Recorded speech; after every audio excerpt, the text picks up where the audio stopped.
பழமொழி நமக்கு தெரியும்.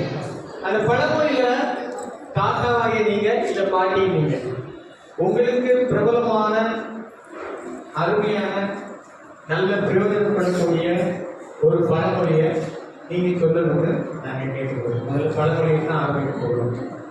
ஏன் பழமொழி முக்கியம்? அது அனுபவத்துல வந்த வார்த்தைகள் நம்ம சொல்லுவோம். அப்புறம் காற்றுள்ள போதே தூத்திக்கொள் அப்படின்னு சொல்லியிருக்கோம். ஆனா வேற சொல்றோம், காற்றுள்ள போதே தூத்திக்கொள்னு சொல்லி அதை சொல்றோம். ஆனா உண்மையான மீனிங் வேற. அப்படின்னா சான்ஸ் இருக்கும்போது நீங்க பயன்படுத்திக்கோங்க அப்படின்னு சொல்லி அனுபவத்துல சொல்லக்கூடிய பழமொழிகளை நம்ம சொல்லி வச்சுட்டு போயிருக்காங்க.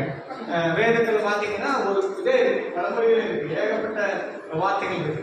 அப்போ நம்ம நிறைய பழமொழிகளை சொல்லிக்கிட்டே போகிறோம். அப்போ ஒவ்வொரு பழமொழிகளும் நாங்களும் படிச்சிருக்கோம், பழமொழிகளை பயன்படுத்துவோம்.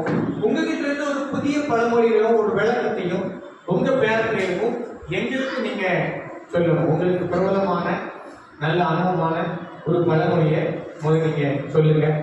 அதுக்கு நாங்கள் பிரைஸ் உண்டு. அதுக்கும் உங்களுக்கு பார்ட்டிசிபேட் அளவுக்கு உங்களுக்கு இது உண்டு. அதனால ஒரு பழமொழிகளை நீங்க சொல்லணும். ஒவ்வொருத்தரும் ஒரு பழமொழி சொல்லுங்க. பழமொழி சொல்லுங்க. ஆமா.